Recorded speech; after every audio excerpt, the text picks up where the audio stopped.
il y a l'autre là-bas. Donc l'autre là-bas, et pas des moindres. Bah oui. Puisque moi, Nico m'a prêté une petite BD sympathique de Dufaux et de Labille, bon voilà, qui s'appelle Murena. Alors j'espère qu'on voit bien. Voilà. Donc il m'a prêté le tome 1 et le tome 2. Alors voilà, je vais pas m'étendre sur l'histoire, on va présenter un petit peu l'histoire, tu vas m'aider. Bah, l'histoire est complexe parce que ça se passe dans la Rome antique, à l'époque de Néron, donc on doit être au... La prise de pouvoir. La prise de pouvoir de Néron, c'est avant la prise de pouvoir de Néron. Ouais. On a encore le premier tome, c'est sous Claude, son beau-père. Ouais, tout à fait. Pour ceux qui connaissent Britannicus, la tragédie de Racine, le début c'est ça, c'est Britannicus. Donc on a un fond historique, très historique, très documenté. Ah ouais, non mais ça c'est oufissime. On suit... donc, on peut pas vraiment faire de pitch parce que c'est très intrigue, c'est très... tout à l'heure, très machiavélique, très conspiration. Ah oui, non mais ça, moi clairement, hein, c'est mon Game of Thrones à moi là. Ça y est, c'est parti quoi. C'est vraiment ça parce que alors il y a ça respecte beaucoup l'histoire. On a Morena, forcément c'est le personnage principal qui est ami au début, ami. Alors moi ça entre parenthèses, j'avoue que très bonne réflexion là-dessus parce que je le sens pas en fait ça. Pour moi, alors j'espère du coup qu'on va pas être censuré parce que par contre il y a des trucs hyper chauds. À mon avis sur YouTube on va être giclé bien comme il faut. Mais parce que forcément qui dit romantique dit nudité. Cul, sang. Ça c'est clair, c'est comme les mecs qui regardent Spartacus et qui se disent ouais attends il y a du cul, il y a de l'homosexualité, c'est ça, hein, c'est-à-dire c'est la romantique, faut pas s'étonner quoi. Et puis, je veux dire les gladiateurs ils étaient pas là pour se faire des papouilles les mecs. Hein. Ou alors quand ça se passait c'était en off. Mais... Pour finir, Murena, moi j'ai pas senti ça que c'était le personnage principal. On le voit et c'est parce que c'est le titre, tu vois du truc. Mais sinon, mais quand je dis que c'est le personnage principal, c'est parce que c'est le personnage éponyme, comme on dit. Oui, non, mais bien sûr. Voilà. Mais là, non, mais je sais pas si ça va changer après, en fait. Est-ce qu'on va s'intéresser je ne te dis pas. Beaucoup plus à... Je ne te dis pas. Mais franchement, la mère de Néron, putain, mais elle vaut... J'avais peur de me tromper. Donc Agrippine, oui. Je sais pas si elle va durer sur la longueur, mais... Et si elle va arriver... au même niveau que, comment elle s'appelle, Cersei Lannister. Mais ça pue un peu quand même. C'est ouf. Non, moi j'ai adoré, effectivement. Le dessin fait très BD. Moi pour l'anecdote... Et très franco-belge. J'ai découvert ça, donc attends, ça fait combien de temps ? J'ai trouvé un truc assez soft. Ça c'est le tome 1. Je l'ai découvert quand ce truc-là en 2008 ou 2009. Hop. Ouais, c'est ça. À une époque où quand j'allais, à l'époque je fumais et quand j'allais dans les bureaux de tabac acheter mes petites cigarettes, j'achetais beaucoup de magazines, surtout des magazines historiques ou de BD.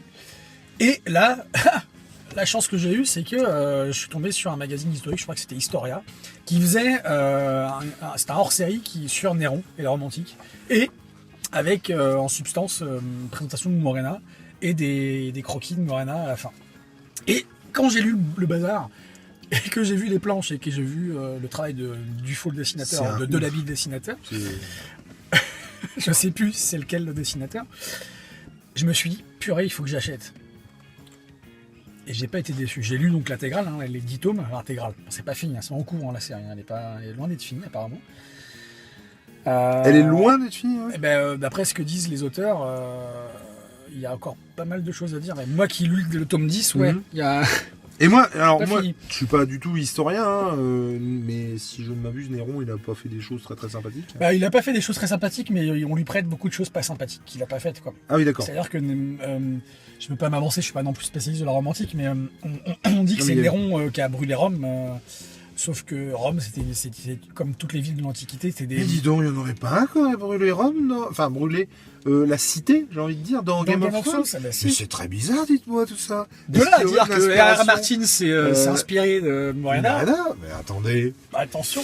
Non, ou de l'histoire de Rome. Oui, non. De l'histoire de Rome, non, en fait, l'anecdote, c'est que Rome, c'est une ville qui a brûlé plusieurs fois dans l'histoire, parce qu'en fait c'est une ville qui était très étriquée, les habitations très proches et beaucoup de bois. Alors moi, et donc Néron, non, Néron a pas fait tout ce qu'il. C'était un personnage assez torturé, mais c'était pas l'empereur sanguinaire qu'on connaît par.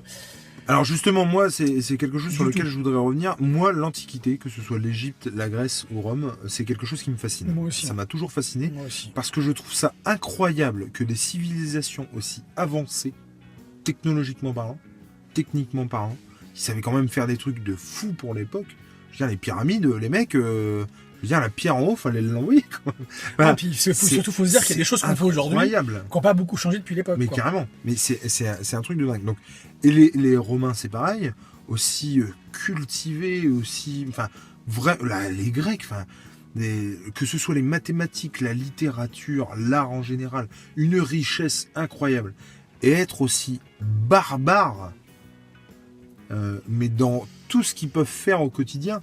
Que ce soit le sexe sans tabou, alors ça on n'en parle même pas, la cruauté qu'il pouvait y avoir, que ce soit au cirque ou en pleine rue, parce que le mec t'a pas plu, crac, tu le dézingues. T'as regardé de travers et paf. Et c'est vraiment quelque chose qui me fascine en ça. C'est vraiment les meilleurs côtés et les plus mauvais de l'homme. C'est pour ça que t'aimes Game of Thrones aussi. Parce que Game of Thrones, c'est un mélange de l'Antiquité gréco-romaine et puis aussi du Moyen-Âge, du 13e, 14e siècle européen qui était très, très, très sanguinaire et très barré. Et Spartacus, c'est aussi ça. Ouais, je veux dire, on est un peu moins axé sur l'art, tout ça. Enfin, il y a beaucoup moins d'ouverture à ça. Et donc, ouais, et puis, non, ce qui est intéressant, alors je sais pas si tu l'as remarqué dans les 2 premiers tomes, c'est que les personnages ils prennent de plus en plus d'ampleur au fur et à mesure des tomes. Et là, surtout les 2 premiers tomes où là on rentre, il y a une mise en place de tout ce qui va se passer par la suite. On sent qu'il y a des gros salauds et que, en fait, c'est pas spoilé que de dire ça. Par rapport à ce qu'on disait sur la romantique ou même dans Game of Thrones, c'est tous des salauds, quoi. Ah oui, non, mais complètement. C'est tous des enfoirés, quoi. Et puis sans parler de ça, c'est-à-dire que, alors, il y a des salauds plus que d'autres quand même. Oui. Ce que je veux dire, c'est que si tu veux t'en sortir, il faut être dans un nid de serpent, il faut être un serpent, quoi. Faut être un serpent, ouais. C'est ça. Et du coup, c'est vraiment ça. Si tu veux t'en sortir, il faut être plus salaud que le salaud, quoi.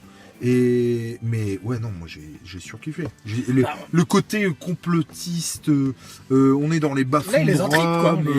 Enfin, franchement, j'ai adoré. Et puis visuellement, le truc, chaque planche apporte son lot de bonheur, des papilles, des pupilles mystiques, des pupilles gustatives.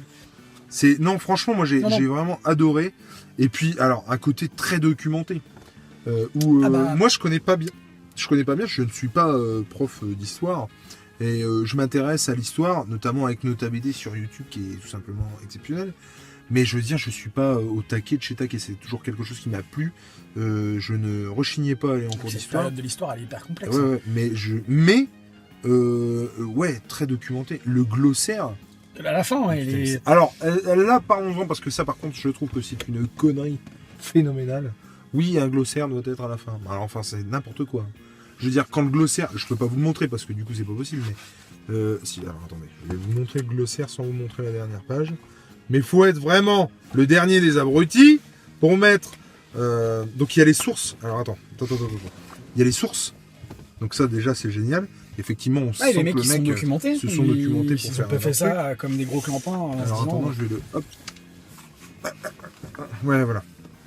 Donc là, effectivement, on a le glossaire, donc très bien, hein, très documenté, avec toujours un petit numéro qui renvoie à un truc. Donc ça peut être, par exemple, le 1, alors je sais pas ce que c'est, mais c'est cri jeté par les spectateurs. Rockabet, c'est du latin. Dès qu'un gladiateur est touché.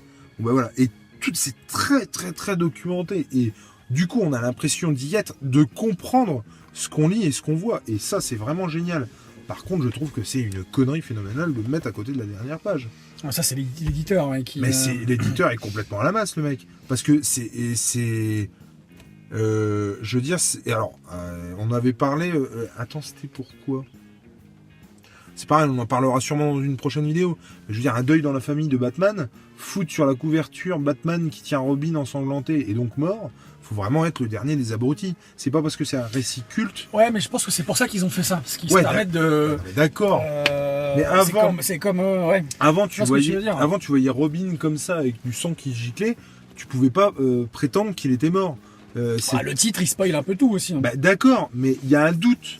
Non mais après il y a tellement de titres accrocheurs qui tu vois se raccordent à une image. Oui. Donc t'as le doute, tu dis non mais ils ont quand même pas tué Robin, tu prends le truc. Et je trouve que c'est vraiment bête de foutre l'image. Et là, foutre le glossaire où t'es obligé d'y aller. T'es obligé d'y aller parce que tu connais pas tout quoi. Et du coup t'es obligé d'y aller, t'y vas. Et puis tu tombes sur la dernière page où, comme dans Game of Thrones, l'épisode se termine généralement par un cliffhanger ou quoi. Et alors, si tu fais pas gaffe et ton œil de toute façon, se met sur la page, c'est complètement abruti. Et ça, vraiment, c'est quelque chose que j'ai pas du tout aimé. Et je comprends pas pourquoi le mec. S'il était en première page, ça résoudrait le problème. Tous les problèmes. Et du coup, on n'était pas là. Et du coup, c'est bête. Mais c'est vraiment le seul hic, le seul bémol que je peux donner sur. Cette série, elle est monstrueuse. Cette série est monstrueuse. Et c'est pas étonnant qu'il. Je pense que c'est en ça qu'on peut remarquer aussi la qualité d'une série, c'est qu'on a rendu au tome 10. On est rendu au tome 10, parce que j'ai une petite couverture. Oui, parce qu'on est en voiture, hein, et du coup, il fait froid. Donc non, pour continuer, c'est que c'est en ça qu'on voit que c'est une série de qualité, c'est qu'il y a 10 tomes et que c'est pas fini. Si c'était pas une série qui marchait et qui était non mais en BD, en BD, oui. Parce que combien il y a de séries à la télé où tu te dis merde, j'aurais dû. Aujourd'hui, c'est moins le cas, je trouve. Quand ça marche pas, ils arrêtent rapidement. Ouais, c'est vrai. Et là, c'est beau. Et puis en plus, on a ce qui m'a plu, c'est le mélange histoire romanesque, quoi. Le mélange avec des personnages historiques. Là, on voit par exemple ici Claude, l'empereur, le beau-père de Néron. On le voit, hein. Ouais. Et ici, un gladiateur esclave, c'est un personnage imaginaire. Alors, sans me spoiler, est-ce qu'il va devenir un personnage important ? Le personnage. Si je te réponds, je te spoil. Non, mais je le sens, je le sens bien, moi, ce personnage. Et du coup, j'espère qu'il sera vraiment dans de la partie. J'espère que tes espoirs seront exaucés. J'espère. Ah non, franchement, c'est une super série. Graphiquement, on peut pas tout vous montrer parce qu'effectivement, il y a des trucs un peu. Voilà, et j'ai pas envie de. YouTube, YouTube en ce moment, c'est un peu pas la fête. Tu peux décapiter quelqu'un. Voilà. Mais franchement, non, c'est. Enfin, moi, j'ai vraiment adoré. De toute façon, pour que je vous dise que c'est mon Game of Thrones en BD, voilà quoi. J'ai pas besoin de dire. Vu que j'ai fait l'inverse, j'ai lu d'abord la série et après j'ai vu la série. J'ai lu d'abord la série Murena et j'ai après vu Game of Thrones. Je pense que Game of Thrones c'est mon Murena en série télévisée. Tu vois, c'est. Mais non, puis, franchement. Bon, pour faire un petit topo sur Game of Thrones, c'est. Puis la manipulation. Peut-être qu'un jour on vous fera une critique sur Game of Thrones. Ah ouais, mais alors là, il faut 2-3 heures quand même. Ouais, mais je pense, parce que moi j'ai envie de dire plein de trucs. Mais pourquoi pas ? Après, mais c'est la manipulation sous toutes ses formes. Agrippine, c'est quand même la boss des boss dans la manipulation. Mais ce personnage est ouf. Et c'est dingue parce qu'on espère qu'elle va crever parce que. C'est comme Cersei dans Game of Thrones. En fait, on veut pas vraiment parce que si elle était plus là, si elle était plus là, ça serait. Mais j'espère que justement ils vont trouver un équilibre parce que Cersei, l'avantage c'est qu'il lui est arrivé. R.R. Martin, ce qu'il arrive super bien à faire, c'est de prendre un personnage, lui mettre des claques. On est content qu'il se prenne des claques parce qu'on ne le supporte pas. Mais il y a une claque de trop qui nous fait dire merde, là il a quand même. Il a été un peu trop loin. Et du coup, il redevient un peu bon dans notre cœur, quoi, de spectateur. Il refait des daubes. Bien sûr. Et on revient toujours au même truc. Et j'espère qu'ils vont trouver cet équilibre-là, par exemple, avec le personnage de Agrippine, où quand même, elle va pas toujours gagner et de temps en temps, elle va se prendre des revers de main et elle va revenir et c'est parce que c'est ça qu'il y a de bon aussi dans les méchants. C'est qu'on aime aussi les voir revenir. On aime les voir revenir parce qu'on aime les détester. Et que Cersei, si elle était morte depuis. Si elle aurait pu mourir à la 3e, 4e, 5e saison. Et tu sais qu'en convention, elle se fait cracher dessus. Je ne savais pas, mais ça ne m'étonne pas. Ça m'étonne pas. Bref, pour conclure, Murena, c'est une tuerie. Delaby est décédé, je crois. C'est le dernier tome, le tome 10. Delaby et Dufault, ils ont fait 9 tomes ensemble. Donc le dessinateur est décédé. Alors. Tragiquement, hein, forcément, une mort c'est toujours tragique, mais. Oui, non, mais il est pas mort de vieillesse, quoi. Non, il est pas mort de vieillesse du tout, non. Et c'est un jeune... alors Dufaux, il a cherché pendant longtemps. Il s'est posé la question de savoir s'il allait arrêter la série ou pas. Il y a eu une pause de combien de temps du coup 3 ans je crois, un truc comme ça. Ouais, Il a eu 2 ou 3 ans. Ouais. Il s'est posé la question de savoir Dufaux s'il allait continuer ou pas la série, parce qu'il s'est dit, la série, moi je l'ai écrit avec mon pote, quoi. Ouais. Et en fait, il a découvert Théo, un dessinateur italien, que Enrico Marini connaît très bien. Et Théo, alors moi j'étais un peu perplexe quand j'ai lu le tome 10, je spoil rien du tout, par rapport au dessin. Parce que on se dit, c'est quand même. Il y a eu 9 tomes avec un type de dessin, et non, on n'est pas déçu. Ah ouais. C'est même Théo, il réussit le tour de force d'apporter sa patte, donc on voit son style propre, parce qu'il s'approprie les personnages. Et il a l'intelligence, je spoil pas, d'en créer un en particulier qui va faire évoluer dans le 10e tome avec sa patte à lui. Mais ça, c'est ça qui est. Et on reste, c'est la continuité quoi en fait. Et il a l'intelligence de ne pas copier. Il copie pas. Il copie pas, non. Mais voilà, et franchement, voilà, c'est de la qualité, il faut se jeter dessus. Moi, je sais que je vais me faire les autres tomes, puisqu'en plus tu les as. C'est toujours avec regret finalement parce que ça m'empêche aussi de les acheter, tu vois ce que je veux dire ? On t'empêche de les acheter. Ouais, je sais, mais. Ils sont en occasion sur le bon coin. Non, mais t'as d'autres trucs à acheter, machin, tu vois. Oui, c'est sûr. Mais en tout cas, non, c'est une super série, je vous dis, c'est mon Game of Thrones à moi. Ils sont sortis en intégrale aussi. Ah ouais ? Ouais. T'as une intégrale du tome 1 au tome 9, je crois. Ah ouais ? Ouais. Ah. Donc voilà, c'était tout pour aujourd'hui. Donc que ce soit des comics, des BD ou des livres, l'important c'est de lire. Ciao, ciao, et à plus tard. Salut.